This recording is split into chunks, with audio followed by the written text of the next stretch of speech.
लंबी जद्दोजहद के बाद में नीतीश कुमार ने मेहनत शुरू की, सबसे मुलाकात की और उसके बाद में सभी विपक्षी दलों को एक साथ लाने में सफल रहे।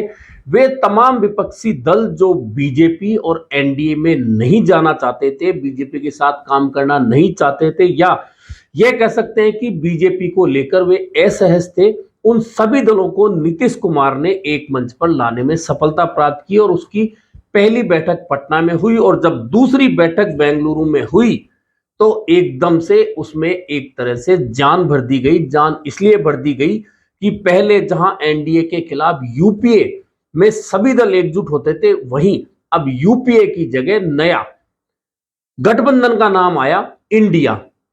इंडिया यानी कि Indian national development inclusive alliance, इसे एक नाम दिया गया इंडिया का। और कहा गया, राहुल गांधी ने कहा कि अब लड़ाई इंडिया बनाम मोदी और इंडिया बनाम भाजपा के बीच है। और जिस दिन यह नाम रखा गया इंडिया, उसी दिन से भाजपा के बयान इसके खिलाफ आने लगे। सबसे पहला बयान आपको याद होगा कि आसाम के मुख्यमंत्री हेमंता बिस्वा शर्मा का आया था कि भारत को छोड़कर लोग इंडिया के हो गए हैं। यहां तक तो बात ठीक थी, लेकिन अब जब मणिपुर को लेकर पूरा विपक्ष एकजुट हुआ और संसद में मणिपुर पर चर्चा की बात होने लगी, तो 2 दिन हंगामा हुआ और हंगामे के बाद में जब आज भाजपा संसदीय दल की बैठक हुई, उसमें प्रधानमंत्री ने इंडिया यानी कि Indian national development inclusive alliance जो नाम रखा गया था, उसे कहा कि कुछ लोग हमसे लड़ने के लिए नाम रख रहे हैं, नाम रखने से कोई इंडिया नहीं हो जाता। इंडिया नाम तो इंडियन मुजाहिदीन का भी है और ये सब लोग ईस्ट इंडिया कंपनी जैसे हैं, यानी कि पूरे गठबंधन को उन्होंने प्रधानमंत्री ने ईस्ट इंडिया कंपनी और इंडियन मुजाहिदीन के साथ में जोड़ दिया। बस उसके बाद क्या था, उसके बाद में विपक्षी दलों ने अपनी ओर से जवाबी हमले शुरू कर दिए और सीधे सीधे कांग्रेस के नेताओं ने तो बहुत स्पष्ट रूप से कह दिया कि प्रधानमंत्री और भाजपा को आखिरकार इंडिया नाम से इतनी नफरत क्यों है? क्या इंडिया एक साथ आ गया, इंडिया बनाम भाजपा की लड़ाई हो गई? क्या मोदी जी को हार का डर सताने लगा है? दरअसल अब कांग्रेस के नेता जो निशाना साध रहे हैं भाजपा पर और प्रधानमंत्री के बयान पे, वह उन नामों से साध रहे हैं जो कभी बीजेपी काम लिया करती थी। यानी कि अब कांग्रेस नेताओं का कहना है कि इंडियन नाम तो सब जगह जुड़ा हुआ है, Indian army, Indian navy, Indian air force, Indian medical science, Indian space science. आखिरकार मोदी जी क्या इन सब से भी नफरत करते हैं? क्या इन सब के भी खिलाफ हैं? वहीं कांग्रेस नेताओं का यह भी कहना है कि मोदी जी आपने ही तो बहुत सारे नाम इंडिया के रखे थे, खेलो India, skill India, new India. अब आखिरकार इंडिया से आपको इतनी नफरत क्यों हो गई है? यह तो दोनों तरफ से चल रही बयानबाजी की बातें हैं, लेकिन असल बात यही है कि जिस तरह से यह नाम खोजकर लाया गया है इंडिया विपक्षी दलों की ओर से, अब इसका सीधा विरोध नहीं किया जा सकता। यह भाजपा अच्छी तरह समझ रही है, लेकिन कहीं ना कहीं वह इंडिया यानी कि इस अलायंस से जुड़े हुए दलों को बैकफुट पर भेजना चाहती है। लेकिन याद होगा आपको, सूची उठाकर देख लीजिए नेशनल वाइड पार्टियों की, तो प्रमुख जो 30 पार्टियां आपको मिलेंगी, उनमें से करीबन 10 पार्टियों के नाम के साथ में इंडियन या इंडिया जुड़ा हुआ है। और फिलहाल एनडीए के साथ में भी कुछ दल ऐसे हैं जिनके नाम के साथ में इंडियन जुड़ा हुआ है। और जो रामदास अठावले इस वक्त सरकार का हिस्सा हैं, उनकी पार्टी का नाम आरपीआई है, रिपब्लिकन पार्टी ऑफ इंडिया। अब भाजपा को यह नहीं सूझ रहा है कि वे इंडिया का विरोध कर रहे हैं या सिर्फ विपक्षी दलों का विरोध कर रहे हैं। लेकिन सबसे बड़ी बात यही है कि जिस तरह से इस विपक्षी अलायंस का नाम बहुत सोच समझकर इंडिया रखा गया है, उसका विरोध आम लोगों तक ले जाना भाजपा के लिए और एनडीए के लिए बहुत आसान काम नहीं होगा। क्योंकि जहां जहां इस नाम का विरोध किया जाएगा, जहां जहां इस नाम को गलत तरीके से भाजपा या एनडीए जोड़ेगी, वहां वहां यह बात कांग्रेस भी उठाएगी और अन्य विपक्षी दल जो राजग के बाहर है, एनडीए के बाहर है, वे भी उठाएंगे कि इंडिया तो भारत है, भारत ही इंडिया है। जैसे कि कांग्रेस का नाम भी इंडियन नेशनल कांग्रेस है, यानी कि भारतीय राष्ट्रीय कांग्रेस, जिसे हिंदी में बोला जाता है। इस तरह से बहुत सारी पार्टियां इंडियन नाम के साथ में जुड़ी हुई हैं।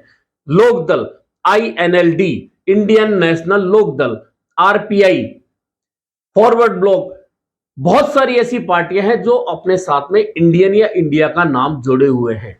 और आप तो जानते हैं कि राजनीति में कभी भी कोई स्थायी दुश्मन दोस्त नहीं होता है। ऐसे में जब चुनाव होंगे और यदि एनडीए को और जरूरत पड़ी तो क्या वह इंडियन और इंडिया नाम से जुड़ी हुई पार्टियों का समर्थन नहीं लेगी? या अभी जो उनके साथ तीन पार्टियां ऐसी है जिनके नाम के आगे इंडियन या इंडिया जुड़ा हुआ है, क्या उन्हें एनडीए से बाहर कर दिया जाएगा? स्थिति तो यह है कि जब बेंगलुरु में बैठक हुई इस नए अलायंस की और यह नाम रखा गया, उसके साथ ही एनडीए ने भी अपना कुनबा बढ़ाने की कोशिश की और उस कुनबे में करीब 8 से 9 दल तो ऐसे बुलाए गए जिनका कोई भी सांसद नहीं है राज्यसभा या लोकसभा में। यानी कि एनडीए इस अलायंस से टकराने के लिए अपना कुनबा तो बढ़ाने की कवायद दिखा रहा है, लेकिन उनकी कवायद में वे दल शामिल ज्यादा हैं जिनके सांसद नहीं हैं। सिर्फ संख्या बताने के लिए कि हमारे पास में 32 दलों का साथ है, इसलिए हमारा अलायंस इंडिया अलायंस से बड़ा है। लेकिन यह तय है कि यह नाम जिसने भी रखा है, कहा जा रहा है कि यह नाम राहुल गांधी ने सुझाया था और इसलिए सुझाया था कि उनकी भारत जोड़ो यात्रा के दौरान उन्हें अलग अलग लोगों से, अलग अलग राज्यों से जिस तरह के अनुभव मिले,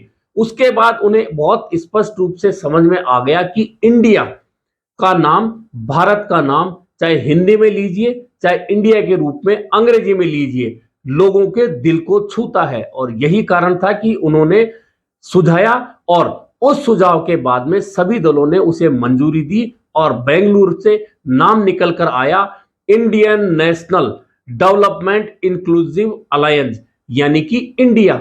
और अब देख लीजिए कि बेंगलुरु की बैठक हुए 15 दिन भी नहीं बीते हैं, अब सारा घमासान उसी नाम पर आ गया है, इंडिया पर।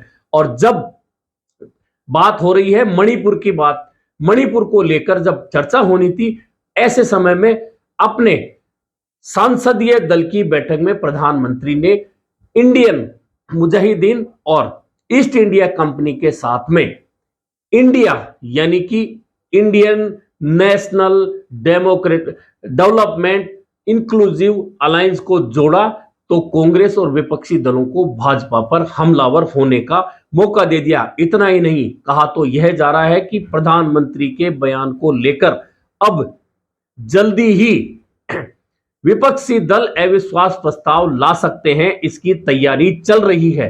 अविश्वास प्रस्ताव लाने की बात मणिपुर के मुद्दे पर होगी, लेकिन इसी के साथ यह भी कहा जा रहा है कि जिस तरह से कांग्रेस नेताओं के भाषण पर या विपक्षी नेताओं के भाषण पर मुकदमे दर्ज कराए जाते हैं, यदि इंडिया के खिलाफ भाजपा नेताओं की बातें आती हैं, बयान आते हैं, भाषण आते हैं, तो जवाबी कार्रवाई में कानूनी कार्रवाई को भी शामिल किया जाए। यानी कि अब पूरा घमासान समटकर इंडिया के नाम पर आ रहा है, यानी कि Indian national development inclusive alliance के नाम पर आ रहा है। और खुद कांग्रेस के नेताओं ने जिस तरह से Indian army, Indian navy, Indian air force, Indian medical science, Indian space science के नाम जोड़े, वहीं यह भी कहा कि खुद प्रधानमंत्री ने स्किल इंडिया, खेलो इंडिया नाम दिए हैं, तो उस वक्त इंडिया का नाम जोड़ा, तो क्या उन्हें इंडियन मुजाहिदीन का नाम नहीं याद आया या ईस्ट इंडिया कंपनी उस समय नजर नहीं आई थी जो अब नजर आ रही है? कुल मिलाकर इंडिया के नाम पर यह लड़ाई अगर सिमटती है तो यह बात जाएगी कि कहीं ना कहीं इंडिया भारी पड़ता रहा है। और अब जब यह बात हुई है, प्रधानमंत्री का बयान सामने आया है, तो कांग्रेस ने इसी बात को उठाया है और कांग्रेस अब इस बात का पूरा फायदा लेगी कि इंडिया के नाम से प्रधानमंत्री डर रहे हैं, भाजपा के नेता इंडिया के नाम से डर रहे हैं और इंडिया एकजुट हुआ है, इंडिया एकजुट था, इंडिया एकजुट है। ऐसे में इंडिया को तोड़ने के प्रयास भाजपा की ओर से किए जा रहे हैं, यानी कि बहुत सोच समझकर रखा गया नाम आज समझ में आ रहा है कि किस तरह से यह नाम सोच समझकर रखा गया है और किस तरह से पूरी लड़ाई इंडिया पर लादी गई है। यानी कि अब चुनाव वास्तव में उसी बात पर होगा, लड़ाई उसी बात पर होगी जो राहुल गांधी ने कही थी, विपक्षी नेताओं ने बेंगलोर में कही थी कि अब लड़ाई इंडिया बनाम मोदी, इंडिया बनाम भाजपा है। और देख लीजिए कि 15 दिन पूरे नहीं हुए इस नाम को सामने आए और लड़ाई खुद प्रधानमंत्री ने India versus Bhajpa, India versus NDA कर दी है। ऐसे में आने वाले दिनों में इंडिया वर्सेज यह लड़ाई बहुत रोचक होने वाली है और इस रोचकता में इसके परिणाम भी बहुत सारी जगह रोचक होंगे। देखते रहिए कि अब एकजुट इंडिया का दावा करने वाले कितने आगे बढ़ पाते हैं या फिर एनडीए इंडिया को मात दे पाता है।